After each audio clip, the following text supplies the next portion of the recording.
નમસ્કાર, આપ જોઈ રહ્યા છો સ્પાર્ક ટુડે ન્યૂઝ। દાહોદ જિલ્લો એક એવો જિલ્લો છે જ્યાં હોય ત્યાં દાહોદ જિલ્લામાં ગેરકાયદેસર દબાણ, ખોટા દસ્તાવેજ, ખોટા હુકમો અને નકલી અધિકારીઓ। ત્યારે ફરી દાહોદ જિલ્લામાં એક એવો કેસ બનવા પામ્યો છે કે કઠલા ગામમાં શિવજી ભોલેનાથ મંદિર નજીક ગેરકાયદેસર રીતે દબાણ કરી બાંધકામ કરવામાં આવી રહ્યું છે।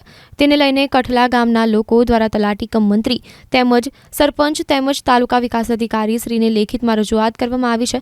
તેમ છતાં દાહોદ જિલ્લાના જવાબદાર તંત્ર દ્વારા આ સમસ્યાને લઈને કોઈ પણ નિરાકરણ લેવામાં આવતા નથી।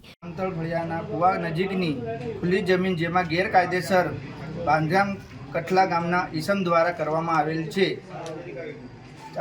તે અંતર્ગત મે મહિનાથી આજ દિન સુધી ગ્રામ પંચાયત કઠલા તલાટી સરપંચશ્રીને તાલુકા મામલતદાર ડીડીઓ સાહેબ તમામ કલેક્ટર સાહેબને પણ આ બાબતે જાણ કરેલ છે। 4 વાર અરજીઓ પણ આપેલી છે, છતાં હજુ સુધી ગેરકાયદેસર દબાણ હટાવવામાં આવેલ નથી।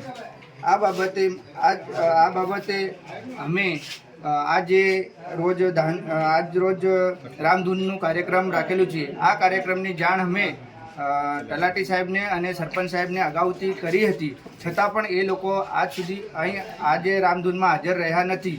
તેથી અમે આગલા 7 દિવસ સુધી એમને રાહ જોયા પછી અમે આગળ આ રામધૂનનું કાર્યક્રમ આગળ સુધી લઈ જઈશું। આગળ તાલુકા કક્ષાએ પણ રામધૂન બોલાવીશું।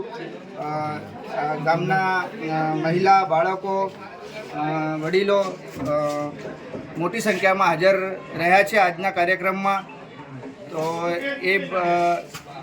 એ લોકોનું કહેવું છે કે આ બાંધકામ અટકાવી દેવામાં આવે અને બીજું કોઈ પણ નવીન બાંધકામ ના થાય, એ આપ સાહેબને નમ્ર વિનંતી।